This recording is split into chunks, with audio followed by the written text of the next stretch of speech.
Os Paroleiros. Vambora, que hoje é dia de parola. Olá, povo paroleiro! Seja mais uma vez bem-vindo aqui ao nosso canal, começando mais uma roda de parola inédita, parola de número 199, a última dentro do tema Missão Rio Grande do Sul. Já estamos em contagem regressiva, Paulinho, para a nossa parola celebrativa de número 200. E nessa semana nós temos um convidado muito especial, o pastor Renato Camargo, da comunidade Campolim, lá de Sorocaba, mas o pastor Renato está aqui por uma questão muito importante, muito especial, que é a seguinte: você que está aí nos acompanhando, nos assistindo já desde a primeira parola desse tema, você percebeu que por várias e várias vezes um local, uma instituição foi citada, que é o CTPI, Centro de Treinamento de Plantadores de Igreja. Pois bem, o pastor Renato é um dos diretores do CTPI, nós conseguimos uma brecha aqui na agenda dele para ter esse bate-papo bacana, para a gente falar exatamente sobre como funciona o treinamento das pessoas que desejam plantar uma igreja. Paulo, Presidente Prudente, está tudo pronto, tudo iluminado aí, parecendo um cenário novo. Como é que está? Tudo certo para a gente falar hoje? Tudo jóia, graças a Deus. Presidente Prudente, calor, previsão do tempo do frio, enganou a gente de novo, né? Um calor que ainda agora de noite parece que está sol. Pastor Renato, que honra ter você com a gente aqui, uma bênção a gente poder recebê-lo, né? E que alegria a gente poder ter um representante de uma instituição tão séria, tão importante, né, nos processos de plantação e de revitalização de igrejas. Vocês foram muito citados, o CTPI foi muito citado, né, e graças a Deus pelas conexões que a gente tem com bons amigos que permitiram que a gente pudesse chegar até você. Obrigado, Paulo, obrigado pelo convite, para estar aqui com vocês, para a gente bater um papo sobre plantação de igreja. Obrigado pelos elogios com relação ao CTPI. A gente tem se desdobrado mesmo nesse exercício de fomentar a importância da plantação, trabalhar com plantadores, e a gente, pela graça de Deus, tem visto coisas muito bonitas realmente acontecer. Amém. A gente sempre começa essa roda de bate-papo, quando a gente tem um convidado, querendo saber quem é a pessoa que está por trás do título, né? A gente brinca aqui, pastor, que quando uma pessoa ela é ordenada, ela automaticamente perde o nome, né? A gente nunca mais chama a pessoa pelo nome, é sempre pastor. Mas aí a gente quer entender, assim, conhecer um pouquinho mais do Renato, né? Quem que é o Renato, de onde o Renato veio, falar um pouquinho da família, e aí entender como é que se deu o seu chamado pastoral. Em off, a gente estava conversando aí, eu escutei umas notícias de que o Renato era um atleta de basquete, sonhava jogar na NBA. Como é que foi isso aí? A vontade era essa mesmo, sempre gostei muito de basquete. Eu sou aqui da região de Sorocaba, né? E aqui o basquete feminino sempre foi muito forte. Então, várias vezes as meninas da Leite Moça, que iam treinar para os campeonatos sul-americanos, tal, buscavam as equipes masculinas para jogar e para treinar, e a gente que fazia os treinos com elas, né? Então, várias vezes joguei marcando a Paula, treinamentos assim gostosos de participar, né? Vão ficar no meu coração para sempre. Mas página virada, Deus me chamou para o ministério. Num primeiro momento não foi muito simples, talvez como a história de alguns de vocês, mas o Senhor acabou me convencendo a minha família, e nós estamos nessa parada aí. Sou casado com a Cibele, que é uma musicoterapeuta. Ela trabalha com crianças inseridas no espectro autista e outras comorbidades e tal. A gente tem 24 anos de casados, o que coincide com o nosso tempo de ministério também, né? Nesse tempo todo, eu acabei me envolvendo com plantação de igreja, porque a primeira igreja que eu pastoreei foi uma igreja que foi mãe da Igreja Presbiteriana Chácara Primavera, ou seja, eu era pastor auxiliar e o pastor Ricardo Agreste também auxiliar nessa igreja. E no terceiro ano de plantação da Chácara Primavera, eu fui para a chácara para poder aprender um pouquinho com os erros e acertos que eles estavam realizando ali, para plantar uma outra igreja na cidade de Campinas. Não deu certo o projeto de Campinas, a gente acabou indo para Vinhedo no ano seguinte. Então, meu primeiro projeto de plantação de igreja como plantador aconteceu nessa cidade, uma cidade pequena no interior de São Paulo, cerca de 50 mil pessoas. Eu fiquei ali 2 anos. O projeto ia bem, estava tudo bem encaminhadinho, mas a gente teve um problema de saúde dentro da minha família. Eu precisei retornar um pouco para a Chácara Primavera, cuidar da minha esposa, até que ela se restabelecesse. E trabalhei mais uns anos na Chácara Primavera, cerca de 3 ou 4 anos. Foi quando surgiu um convite para a gente plantar uma igreja em Sorocaba, cidade onde eu cresci. Então, eu estou em Sorocaba já há 15 anos. Plantei essa igreja já tem 7 outras igrejas filhas, ou seja, a gente acabou se tornando uma igreja multiplicadora aqui na região. Renato, quando a gente fala de plantação de igrejas, cada lugar, cada ambiente, né, tem uma peculiaridade, tem um desafio ou uma série de desafios, né? Não existe uma fórmula. Existem princípios eles não mudam, né? Mas a fórmula ela é muito local, ela é muito regional, ela é muito atendendo uma demanda mesmo contextual, né? Essa diferenciação do que é vinho e do que é odre, né? Do que é princípio e do que é ferramenta, quem sabe seja grande sacada em qualquer processo de plantação. Você falou de 2 experiências, né? Vinhedo, e a segunda é Campinas mesmo? Perdão? Sorocaba, onde eu estou até hoje. Sorocaba, isso. Isso. Né? 2 experiências e a segunda, né, uma igreja que foi plantada e que planta igrejas. Sobre essa questão da peculiaridade, né? Embora Vinhedo e Sorocaba não estejam tão distantes, eu tive a oportunidade de plantar algumas igrejas também no Mato Grosso do Sul. No entanto, cada uma com um contexto completamente diferente, por mais que as cidades fossem próximas. Essa questão do desafio, né? Do ambiente, do lugar, o que você classifica como maior desafio, como maior dificuldade, como maior necessidade de resiliência, flexibilidade por parte do plantador? Essa coisa de plantar igrejas e igrejas diferentes é uma necessidade, né? Porque a compreensão da missão da igreja, no nosso entendimento, parte da confluência de 3 realidades importantíssimas. A primeira é a compreensão do propósito bíblico e teológico da igreja. Você pode dizer assim, bom, mas aí é um propósito bíblico, é inalterado. Mais ou menos. Porque mesmo que a gente seja bem intencionado na interpretação das Escrituras, cada um de nós, pastores, temos uma perspectiva sobre o que é a igreja segundo as Escrituras, não é verdade? Então, essa é a primeira visão. A segunda perspectiva é o contexto histórico e geográfico.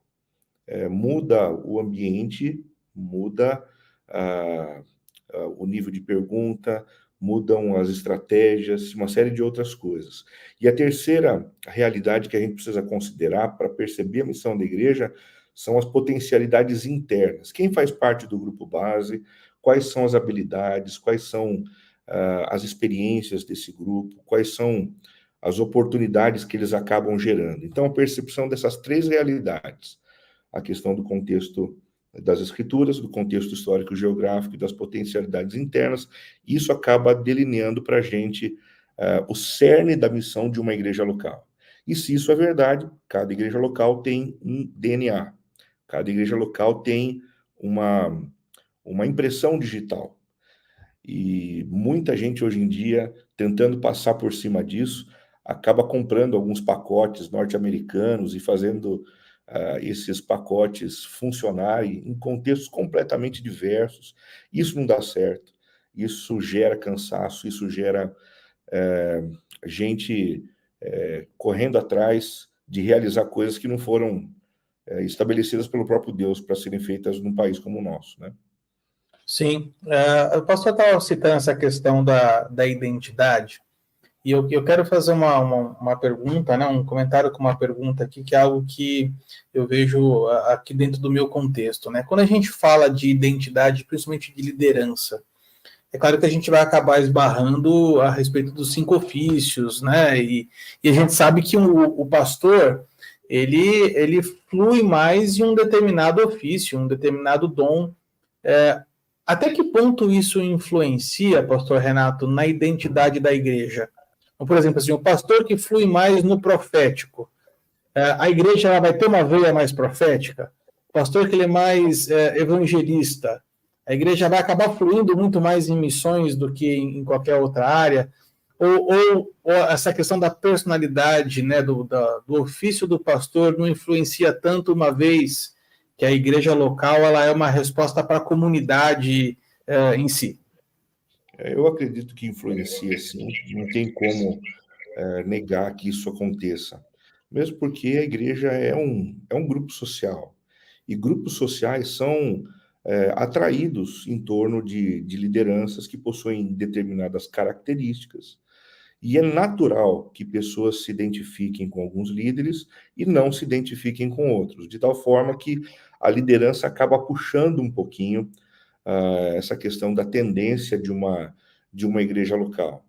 Agora, isso não muda o fato de que um pastor precisa ser íntegro o suficiente para não fazer da sua igreja uma igreja à sua imagem e semelhança. Eu tenho um amigo que costumava dizer que isso é um problema ético e um problema estético. A gente não é tão bonito assim para imprimir a nossa faceta na cara da igreja, né? Sim, não, e como o pastor estava falando a respeito do grupo base, né? Isso foi um termo que eu escutei bastante nas palavras anteriores, e a gente teve, em tempos atrás, uma série de palavras aqui sobre a respeito de liderança, e o modelo de liderança de Jesus, quando ele escolheu os 12, era algo que a gente até brincou na época, né? Assim, eu não imagino Jesus analisando o currículo, não, esse aqui dá, esse aqui não dá, não, na verdade foi um critério baseado muito em oração, né? A palavra fala que Jesus subiu ao monte e quando voltou ele escolheu os 12. Mas aí eu vejo, talvez, em alguns momentos, pastor, na hora de você montar um grupo base, a importância de você ter um grupo exatamente cada um numa área diferente, para que a gente não tenha um grupo de iguais, né? Por que eu falo isso? Eu vi uma certa feita uma dinâmica do pastor Douglas Gonçalves, do Tizoscope, onde ele pegou 3 talheres. Ele pegou um garfo, uma faca e uma colher. E ele fala assim, se você der na sua mão isso aqui, pedir para você guardar, como é que você faria? Provavelmente você guardaria garfo, colher com colher e faca com faca. Agora, se eu pegar isso aqui, colocar na sua mão e falar assim, agora você vai usar, como é que você vai fazer? Você vai pegar um garfo, uma faca e uma colher. Ou seja, se for para guardar, se junta com os iguais. Agora, se for para usar, a gente tem que privilegiar essas diferenças ministeriais, né? Por isso a importância do grupo base. Eu queria escutar um pouquinho do pastor sobre a importância do grupo base num processo de plantação de igreja. Eu diria que a formação do grupo base é o segundo ponto mais importante para a plantação da igreja. O segundo ponto mais importante. Porque um plantador não possui todas as virtudes, ele não possui todas as características e potencialidades que um projeto necessita para virar. Então, quando a gente tem pessoas diferentes, a gente acaba contando com habilidades e dons de pessoas diversas que vão somar na hora de fazer uma igreja acontecer, né?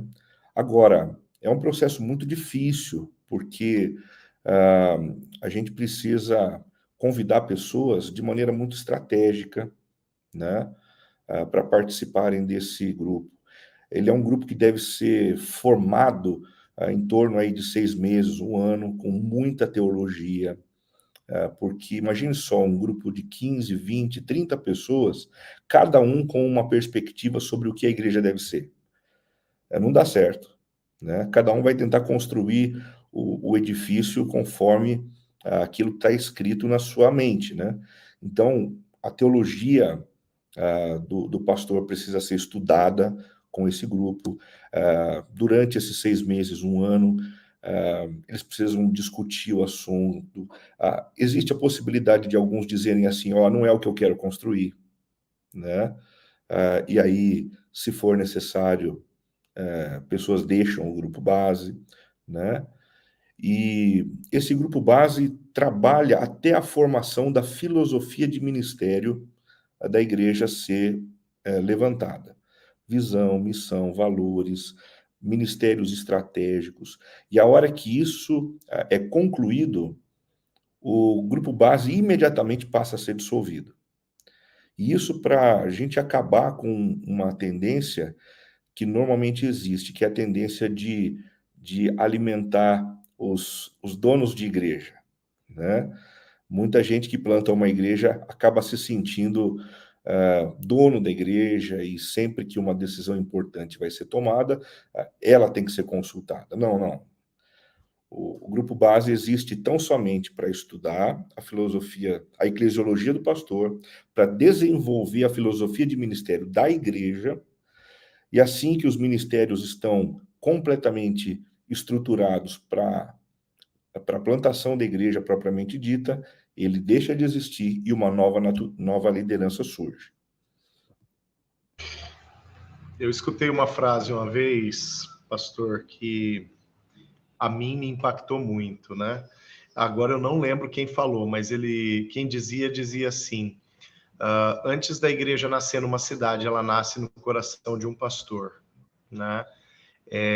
Quando você diz, né, que a igreja nasce, que o grupo base ele vai trabalhar na perspectiva dessa multiplicação de uma visão teológica, de uma eclesiologia, isso carrega uma responsabilidade enorme para os ombros do pastor, mas que de fato diz respeito a uma responsabilidade de cunho pastoral. O pastor, ele tem o ministério do cajado, né? Ele está na frente.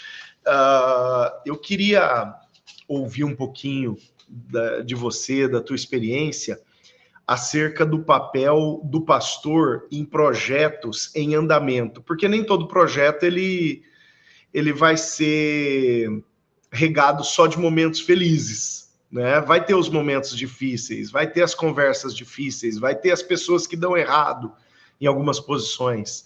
Como é que funciona isso, né? Papel do pastor nesses momentos.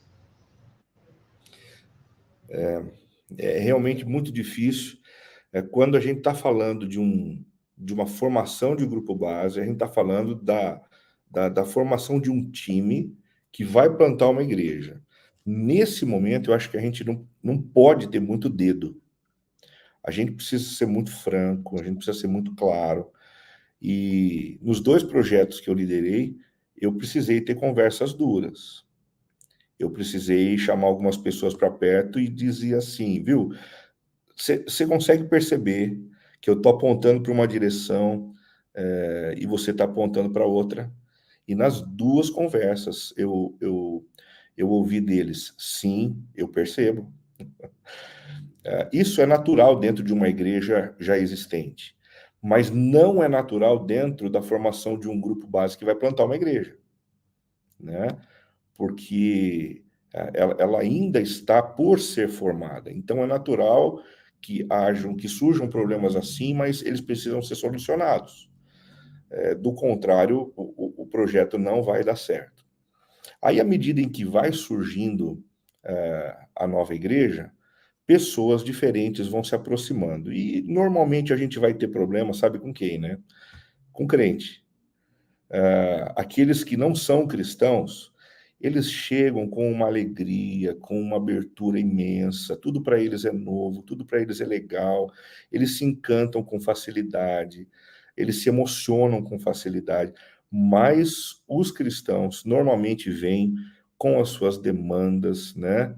cheio de carrapatos, cheio de preconceitos, de medos, e eles vão lançando uma expectativa enorme sobre essa nova igreja, e um plantador tem que ter muito cuidado, né? Eu costumo dizer que lá em Vinhedo, na minha primeira experiência, eu ficava muito feliz quando chegava um não cristão, porque chega um potencial líder que contribui rapidamente financeiramente. Puxa, isso é maravilhoso, né? Só que em Sorocaba, a minha experiência anterior acabou me deixando um pouquinho mais duro, né? Então, sempre que chega alguém de fora, eu encosto num canto para bater um papo. Sempre que um grupo que divide uma igreja e deseja se aproximar com 12, 15 pessoas, eu procuro fazer a reconciliação desse grupo com o pastor na igreja anterior, porque o nosso foco está sempre com a evangelização de pessoas não alcançadas. Eu acho que se eu participar de um terceiro projeto, eu coloco proibida a entrada de crente.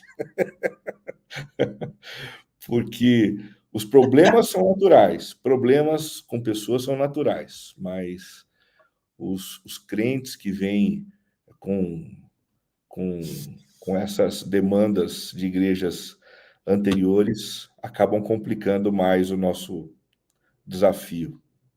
Eu achei interessante que o pastor usou duas palavras diferentes para a mesma coisa, que é a questão do crescimento numérico, que é óbvio que toda igreja que ela é plantada, ela tem como um dos seus objetivos crescer, né?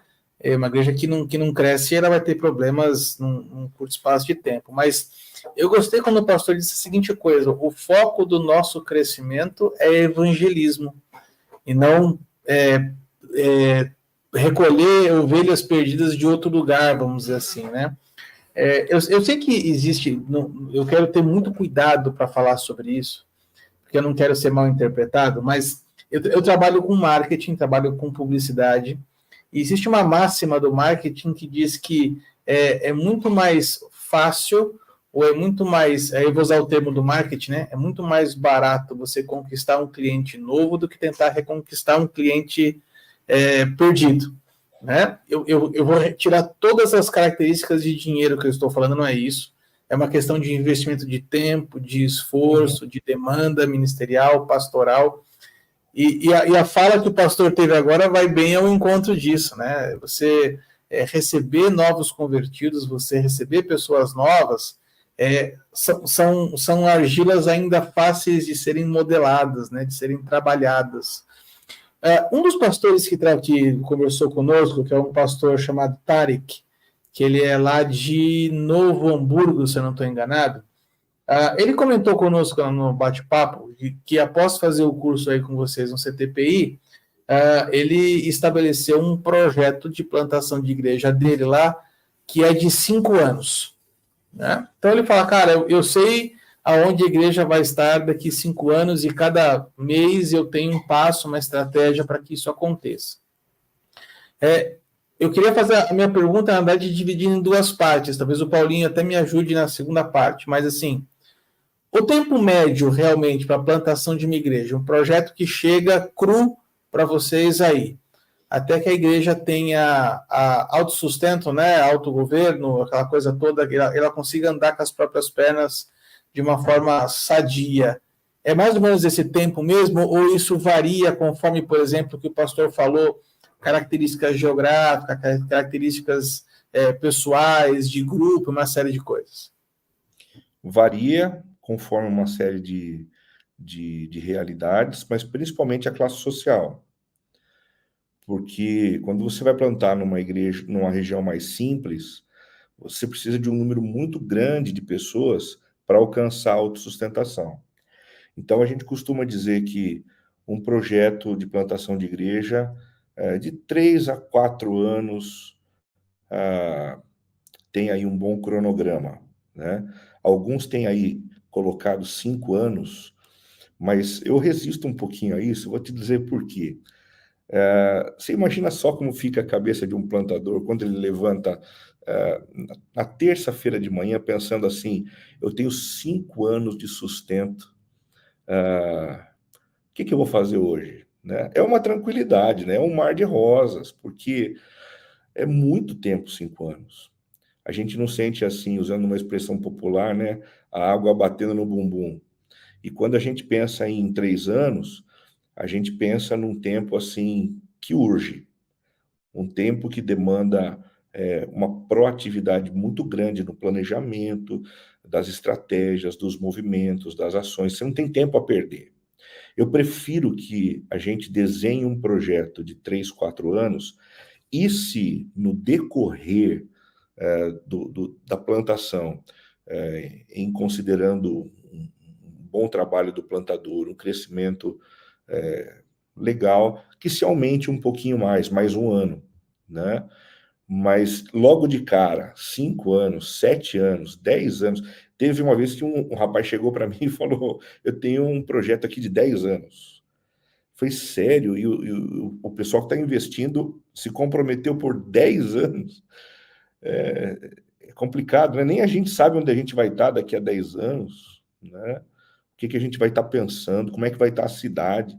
Então, eu acho que um projeto aí de 3, 4 anos é um projeto bacana. Deixa o plantador inquieto, né? Estimula o plantador e, ao mesmo tempo, é um tempo razoável, dá para ser feito, né? A nossa igreja aqui em Sorocaba foi plantada a partir de um grupo base de 17 pessoas e a gente tinha o objetivo de organizar em 3 anos. E no dia que a gente tinha colocado no projeto a organização da igreja foi quando a gente fez o culto de organização, pela graça de Deus, já apresentando para a igreja qual seria o próximo projeto de plantação que a gente iria investir. Eu fiz essa pergunta por causa exatamente assim, a visão que o pastor falou é uma visão de alguém que está sendo enviado por uma igreja local para a plantação de uma igreja numa outra cidade. Existem casos, como a gente já viu, né? Nós conversamos, por exemplo, são pessoas que estavam numa determinada igreja e essa igreja não tinha uma cultura, por exemplo, de abertura de novas igrejas locais, ou é alguém que estava lá, bonitinho, tranquilo, e sente um chamado de Deus para sair do seu lugar, da sua cidade em que ela está, e ir lá e plantar uma igreja em outro lugar. Num caso como esse, ele nem tem o sustento da sua igreja de origem, é alguém que começa literalmente do zero. Eu conheço pessoas aqui em São José dos Pinhais, que é onde eu estou, eu tenho tido contato com um número grande de comunidades menores esse ano, até por conta de um curso que eu faço aqui, mas são pessoas que às vezes levam 7, 8 anos para a igreja ter autossustento. Mas é por quê? Porque o cara começou do zero, ele tem um outro trabalho, ele tira, às vezes, do próprio bolso para estar bancando a igreja local. E foi por isso que eu fiz essa pergunta a respeito de tempo. Mas aí eu passo para o Paulinho tocar. Não, eu estava observando, né, a questão do prazo, né, que o pastor Renato coloca, né, dizendo 3, 4 anos para gerar uma inquietação. E como difere, né, pastor? E quem sabe esse discernimento ele precisa ser tão ressaltado. Como difere um processo de plantação, né, que você ainda brincou, proibido entrar crente, né, para um processo de revitalização? Porque a revitalização, às vezes, ela dá um trabalho enorme, né? A gente costuma dizer o seguinte: uma coisa é você manobrar um carro pequeno, outra coisa é você manobrar um caminhãozão trucado, né? E às vezes, quanto mais estrutura a igreja tem, né, ela é esse caminhão trucado que, para fazer uma mudança, para fazer uma pequena manobra, dá todo um trabalho, né? Tem aquele livro A Trelice e a Videira, do Colin Marshall e do Tony Payne, que eu acho que vai muito nessa direção. Então, uma necessidade assim importantíssima é essa diferenciação, né, do processo de plantação, começar do zero, né, sair de porta em porta, né? Eu sei que não é bem isso, mas passa por isso também, e o processo de revitalização, né? Sobre essa diferença aí, dá uma palhinha para nós. O que o pessoal normalmente comenta é que a diferença de um projeto de plantação para um projeto de revitalização é que um demora de 3 a 5 anos, 3, 4 anos, e o outro demora 10 a 12 anos. Justamente porque quando você está com uma igreja muito antiga, às vezes uma geração precisa passar para que algumas mudanças sejam implementadas de maneira mais significativa. Isso é o que a gente vê na prática. Pessoas de uma geração muito antiga têm resistências, às vezes são as pessoas que estão em posição de liderança, e se elas não se abrem, a gente tem que aguardar o momento certo. Já outros projetos de revitalização são mais acelerados, 8 anos, 9 anos, justamente porque a antiga geração já passou. E a nova geração está aberta para novas possibilidades. Então, a faca e o queijo na mão aí. Mas continua sendo um processo mais lento, porque o revitalizador de igreja tem que beijar muita careca, né? Tem que beijar muita careca, tem que demonstrar amor e carinho, porque não é um projeto de plantação, é a revitalização de uma igreja. É diferente, né? Ali você precisa ter uma sensibilidade e uma paciência muito maiores. E aí a diferença do perfil, né? De um plantador de igreja para um revitalizador. O perfil de ambos é muito parecido.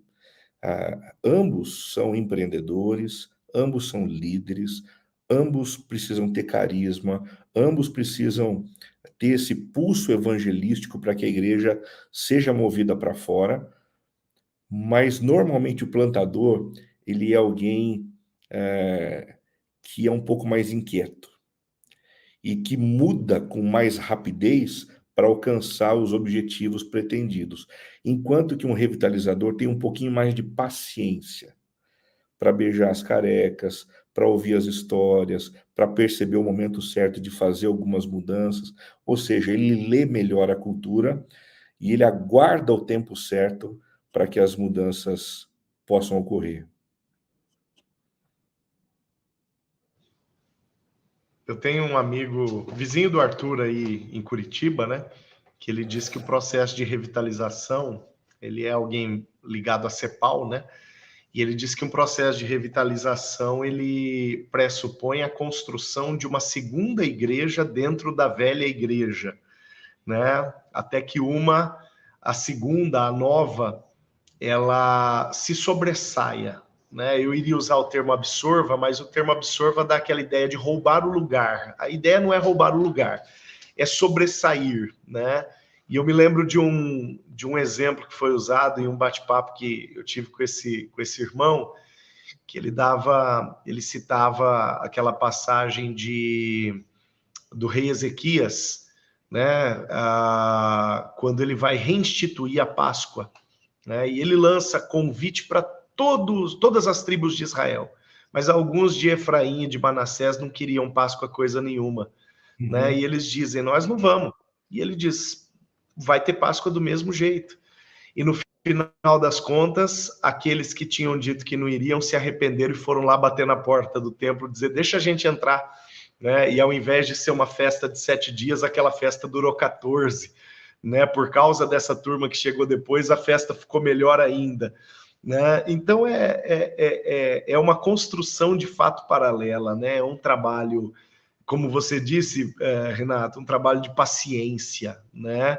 Já o cara que é o plantador, ele tem que ter esse perfil serelepe, né? Ele tem que ser o cara mais proativo, mais evangelistão, né? Você sabe quantas vezes a gente teve que mudar de local em 3 anos em Sorocaba? 5 vezes. 5. Você começa a perceber que você não está no lugar certo, você não espera um ano. Você pula na hora. A hora que você percebeu que ele lotou, você vai ficar esperando o quê? Rua. Eu lembro que chegou um momento em Sorocaba que o pessoal ficava dizendo assim, o desafio é descobrir onde vai ser o próximo domingo. De né? Isso você não consegue fazer com uma igreja já estabelecida. Mas num projeto, E essas mudanças de endereço aconteceram sempre pelo fato de crescimento ou uma questão de estratégia de entender que não estava no lugar certo da cidade?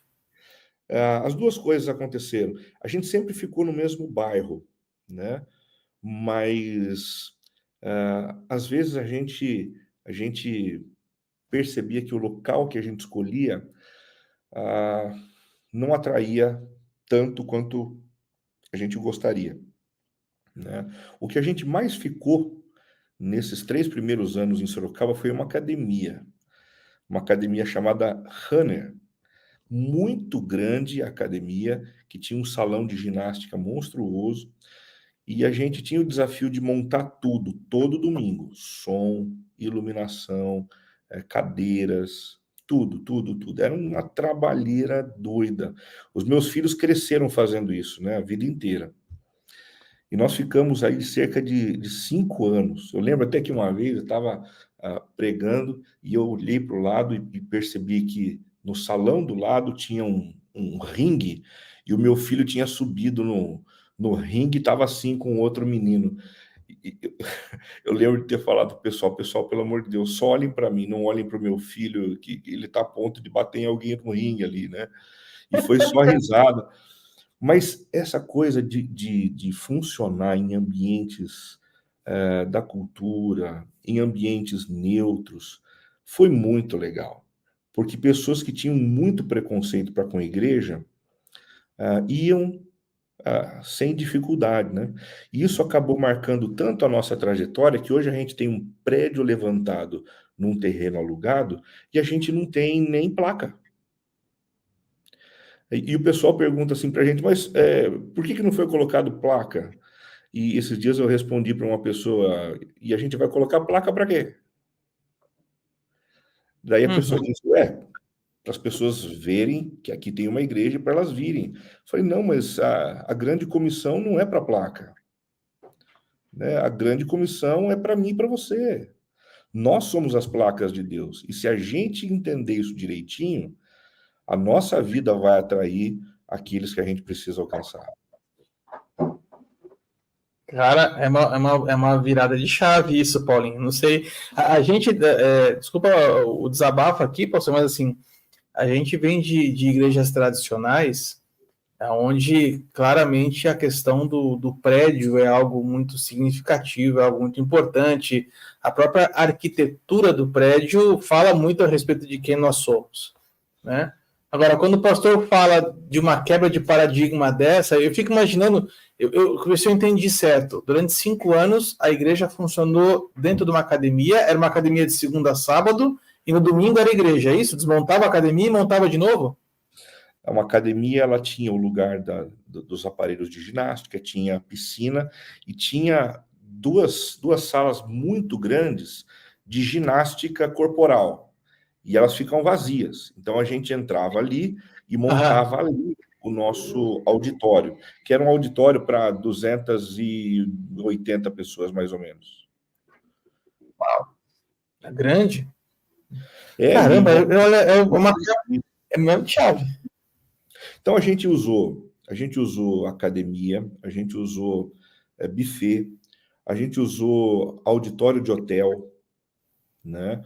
A gente usou o auditório de um shopping de móveis chamado Shopping M, vários lugares.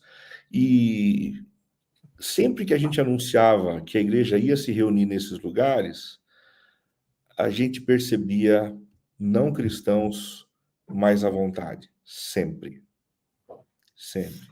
Quando você fala assim, a gente fica muito nesse ambiente mais tradicional, apegado à arquitetura. É verdade, é verdade. Para nós significa algo. O que às vezes a gente não percebe é que para as pessoas que a gente quer alcançar, isso às vezes é uma barreira. Sim. E se a gente considerar isso, algumas mudanças podem ser feitas. Eu diria, devem ser feitas. Aqui em Curitiba, existe uma igreja que esse ano está completando 10 anos. Chama Igreja no Cinema. Essa igreja, ela loca salas de cinema nos principais shopping centers da cidade, né? Já mudou de shopping umas 3, 4 vezes, e agora está num shopping muito bem localizado, inclusive aqui na cidade. Mas eu acho muito curioso isso, porque eles alugam a sala no domingo de manhã, quando obviamente não existe sessão de cinema, transformam todo o ambiente daquele shopping center, o shopping abre mais cedo por causa das pessoas, e é esse ambiente de cinema, assim, quebra esse paradigma do prédio, né, com cara de igreja, com toda essa parafernália, essa estrutura que a gente, de certa forma, se acostumou a enxergar. Uma coisa que você estava falando aqui, exatamente sobre essa quebra de paradigma, né, e eu fiquei agora curioso, o pessoal estava falando que recebe uma quantidade grande de projetos, de pessoas, o próprio CTPI é um grande polo de receber esses empreendedores, não, esses sonhadores do reino com seus projetos e tal.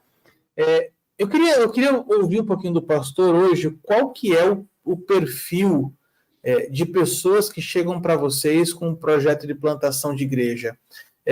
A gente sabe que há anos atrás, pessoas mais velhas eram mais chamadas do que as mais novas, enfim. Como é que hoje, qual que é o perfil hoje dos plantadores de igreja? Qual que é o tipo de pessoas que procuram vocês com um projeto de plantação para buscar ajuda? Há 20 anos atrás, eram pessoas que não tinham uma igreja para pastorear, estavam sem campo, precisavam de sustento, e então buscavam avaliação e treinamento. Hoje em dia, essas mesmas pessoas continuam nos procurando.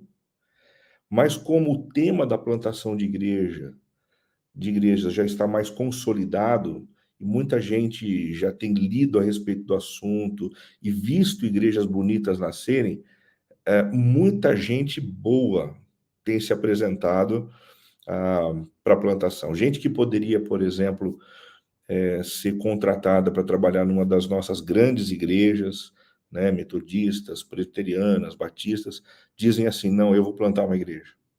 Né? Eles já começam a sonhar com isso. Isso é maravilhoso para nós. Né? E aí elas chegam no CTPI, normalmente para fazer a avaliação de plantadores, que é o carro-chefe do nosso trabalho ali.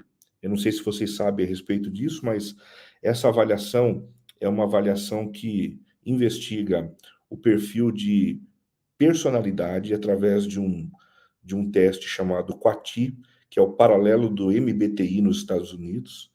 Depois, um perfil de comportamento social, que é a leitura de um teste chamado DISC, um teste de dons espirituais, competências pessoais, pregação do evangelho numa linguagem compreensível aos não cristãos e uma entrevista com plantadores de igreja que já passaram pelo campo. Tudo isso ajuda a gente a entender se o candidato tem alto potencial, médio alto, médio baixo ou baixo potencial para a plantação de novas igrejas. A gente oferece esse dossiê para o candidato para que ele e a sua denominação possam tomar as decisões com os pés no chão. Né?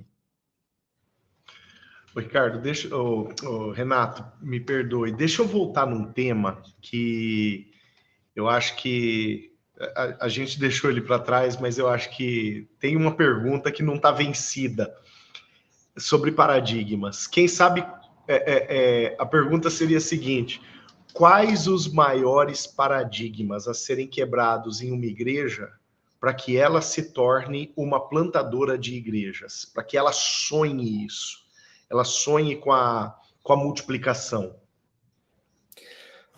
A eclesiologia missional. A maioria das igrejas que a gente tem hoje em dia não possui uma eclesiologia missional, possui uma eclesiologia de manutenção. Para essas pessoas, ser igreja hoje significa continuar realizando as mesmas atividades e programas que foram feitos no passado, sem a expectativa nenhuma de alcançar novas pessoas para Cristo, por mais estranho que isso pareça. Por mais estranho que isso pareça.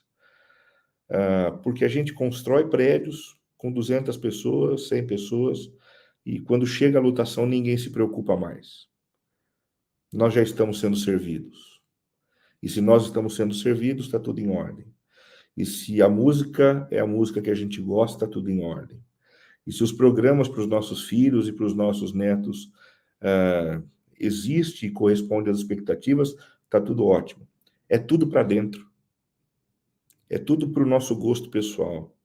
O grande desafio, tanto para a plantação de uma igreja como para a revitalização, é o da implementação de uma eclesiologia missional, ou seja, de um estilo de vida que efetivamente mostre para o mundo que eu existo para o mundo, para alcançar as pessoas que não foram alcançadas, para transformar as realidades que ainda não foram transformadas. E isso faz toda a diferença. Isso faz toda a diferença. Isso faz, por exemplo, toda a diferença na definição do lugar onde eu vou funcionar, no horário do culto, na escolha da linguagem que vai ser utilizada, da escolha das músicas, né? Do tema das mensagens, na abordagem aos visitantes. Absolutamente tudo é desenhado em função daqueles a quem a gente deseja alcançar, quando a nossa eclesiologia é uma eclesiologia de missão. Tem uma frase do John MacArthur, né? Ele diz que a igreja é a única instituição que existe por causa de quem ainda não entrou nela.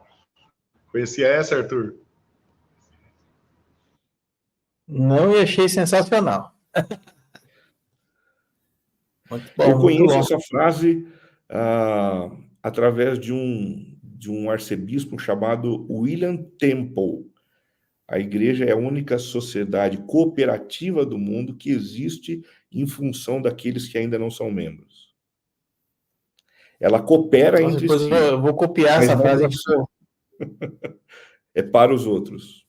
Isso tem tudo a ver, né, com o que Pedro disse, que nós somos raça eleita, sacerdócio real, nação santa, povo de propriedade exclusiva do Senhor, a fim de proclamar, a fim de alcançar os outros, né? Isso tem tudo a ver com Atos 1:8, com fazer com que a gente chegue até os confins da terra. O desenho do Novo Testamento é um desenho totalmente centrífugo, não é? Que faz com que a gente saia de dentro do nosso umbigo e comece a viver para o alcance de pessoas não alcançadas. Agora, aí a gente começa a falar de mudança, a gente logo pensa na estrutura litúrgica das nossas igrejas. Bobagem. Antes disso, a gente precisa mudar a liturgia da nossa própria vida. Se a gente for honesto, muitos de nós pastores não temos mais amigos não cristãos. Não convivemos mais com eles. A gente não sabe o que eles pensam, como eles se divertem. A gente não viaja com eles. A gente se escandaliza com a ética deles. A gente fica bravo com a maneira como eles educam os filhos. E a gente vive dentro de uma bolha. E dentro dessa bolha, cara, a gente não consegue influenciar absolutamente nada, né? Então, se a gente quer que as nossas igrejas sejam influenciadas por uma eclesiologia missional, os primeiros a romperem com essa bolha somos nós. E isso é um trabalho que nem todo pastor está disposto a fazer. Porque dentro da bolha a gente é valorizado, né? As pessoas olham para a gente assim com distinção, com honra. A gente fala, eles ficam quietos por 40 minutos. Aonde isso acontece em outro lugar? Não é verdade? A gente dá opinião sobre os mais variados assuntos do planeta e as pessoas dizem assim, nossa, pastor, é isso mesmo. Eles concordam com a gente até quando não concordam. Tem medo até de discordar, né? Exatamente, cara. E por isso que a gente não quer sair desse lugar. Ele é muito confortável para a gente. Agora, quando a gente rompe essa bolha e a gente vai conviver com não cristãos, é aquele desconforto, né? De você estar sentado num avião e o cara pergunta assim, o que é que você faz? Você fala, eu sou pastor. O sujeito acaba a conversa ali, cara. Porque a imagem que as pessoas têm da gente é a imagem de alguém que vai meter a mão no bolso deles, que vai gerar algum tipo de manipulação, tal. É muito desconfortável, mas é imprescindível se a gente quer romper com a eclesiologia de manutenção e se engajar na missão de Deus na Terra. É bem o que o pastor falou uma frase alguns minutos atrás, né? Assim, nós somos as placas, né? Não é a placa no prédio, nós somos as placas. E aí eu trago no coração a frase que o nosso terceiro elemento aqui, que é o Wilson, ele sempre fala, né? De cada 100 pessoas, 99 vão ler você. Uma delas vai ler a Bíblia. Nós somos, de fato, a Bíblia que muitos vão ler lá fora. E isso tem muito a ver com essa visão missional mesmo, né? Da gente ir ao encontro das pessoas lá no ambiente delas. E muitas vezes eu vejo, pastor, a gente, como igreja, sempre se preocupando em chamar as pessoas para onde nós estamos. E eu não vejo Jesus, por exemplo, sentado num lugar fixo, dizendo assim, olha, pessoal, sai correndo aí, avisando para todo mundo que eu estou aqui sentado esperando as pessoas virem às 5 horas, tá? Então avisa todo mundo que às 5 horas eu vou falar. Jesus não fazia isso. Jesus ia ao encontro das pessoas onde elas estavam. Era ele que se movia, era ele que saía de cidade em cidade, ensinando, falando sobre o reino, curando pessoas. E eu vejo muito isso no que o pastor falou agora, né? Essa visão da gente ir ao encontro daqueles ainda que nós não alcançamos. Para mim está sendo uma conversa sensacional aqui. Pastor, eu não sei se o Paulinho tem mais alguma questão que ele queira trazer, mas se tem mais alguma pergunta, Paulinho, mais alguma coisa para a gente trazer à baila aqui? Não, cara, eu tô jantando aqui, eu tô me alimentando, tá demais. Para mim, deixa o microfone aberto e o pastor fala o que ele quiser. Eu sempre falo, nossa função é não atrapalhar ele hoje, né? Pastor Renato, é gostoso a gente falar daquilo que a gente ama fazer, né? Eu amo muito a igreja. Enquanto eu vejo muitos amigos assim, infelizmente, decepcionados com a igreja, tristes com a igreja, com esposa e filhos virando a cara para a igreja, eu confesso para vocês que a minha experiência e a da minha família é outra. E eu atribuo isso a quê? Ao nosso engajamento na missão. Quando a gente vê pessoas se rendendo a Jesus por força do nosso exercício de evangelização, cara, esse negócio nos renova, nos alimenta, e as picuinhas ficam no pé. Ficam no pé. Vale a pena se engajar nessa missão de Deus. Muito bom. Pastor, a gente sempre deixa os últimos minutos, os últimos momentos, o microfone aberto para o pastor ter um momento para poder falar aquilo que Deus tem falado ao seu coração nessa estação.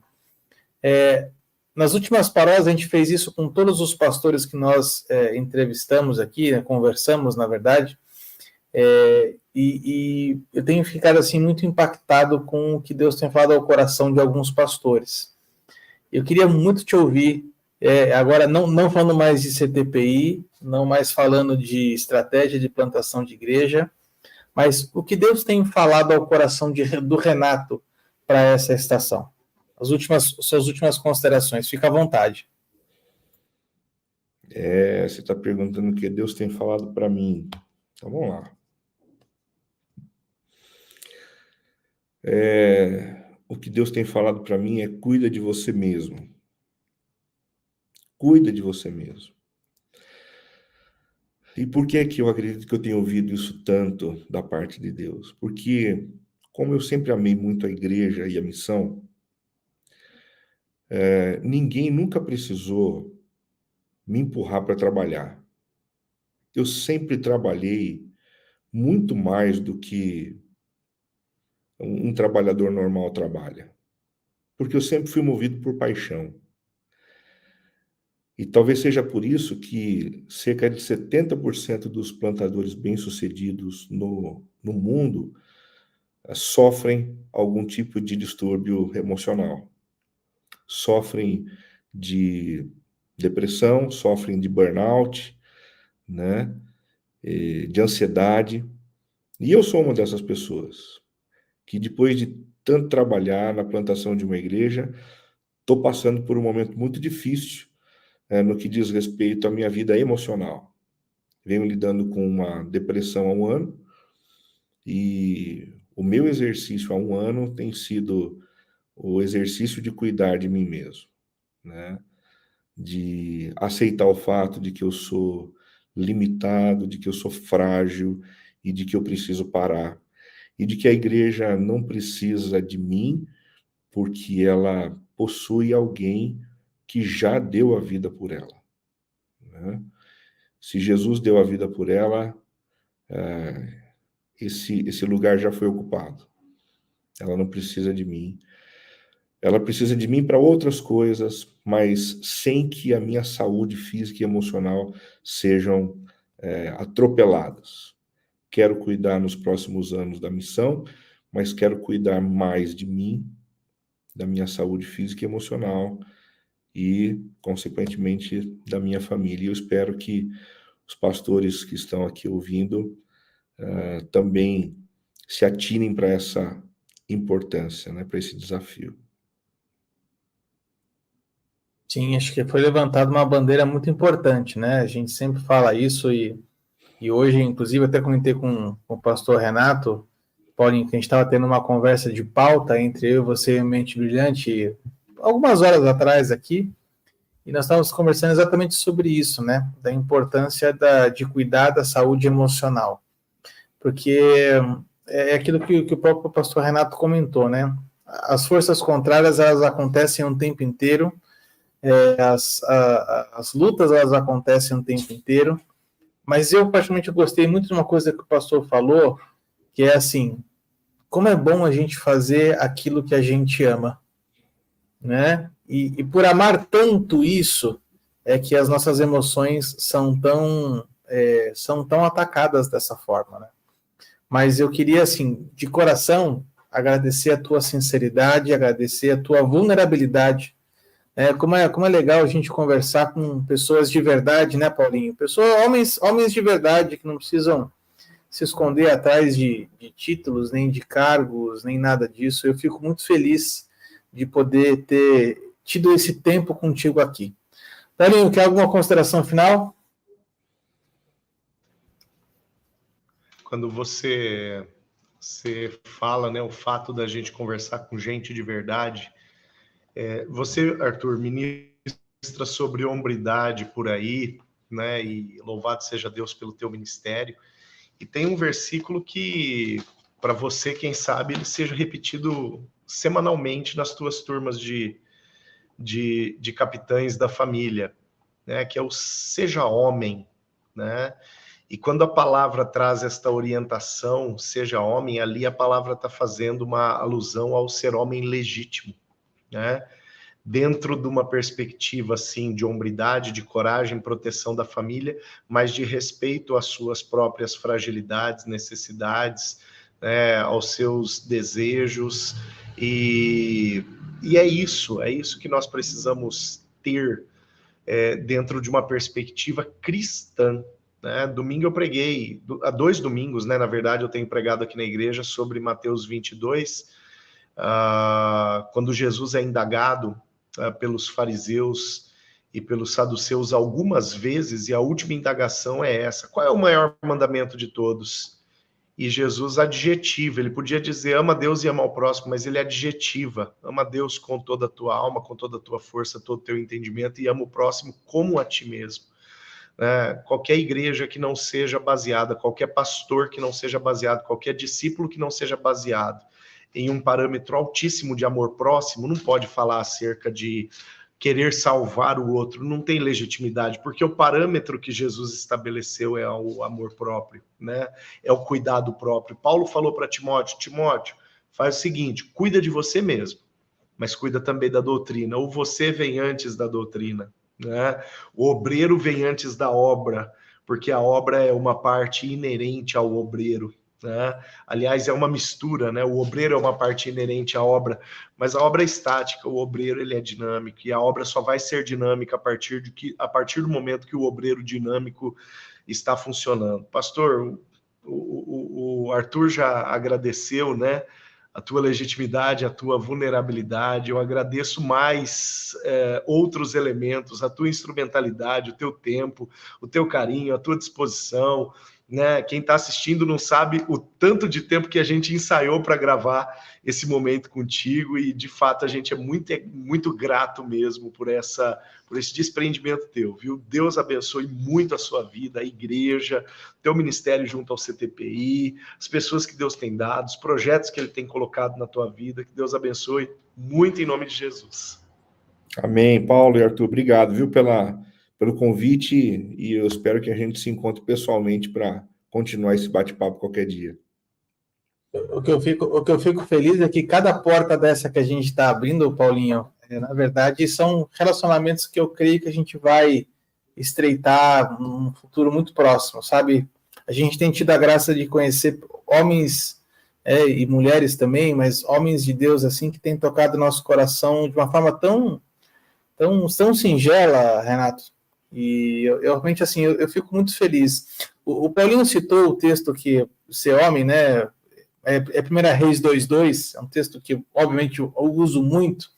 Mas, Paulinho, se você me permite, eu quero fazer um adendo de 30 segundos nesse versículo só, que antes de Davi falar para o seu filho ser homem, ele fala, seja corajoso.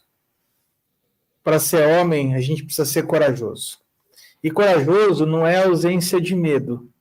Corajoso é aquele que vai com medo mesmo, né? Porque ele é seguro de quem ele é e ele é seguro daquilo que Deus pode fazer. Então, ser homem requer muitas vezes coragem da gente. E eu vejo isso, pastor Renato, com muita facilidade na tua fala, na tua postura, e a gente quer realmente assim, abençoar a tua vida e desejar que a igreja, a comunidade de Campolim, ela continue crescendo, não só em número, mas em saúde, ela cresça na graça, ela cresça no conhecimento da palavra, e esse é o nosso desejo para você.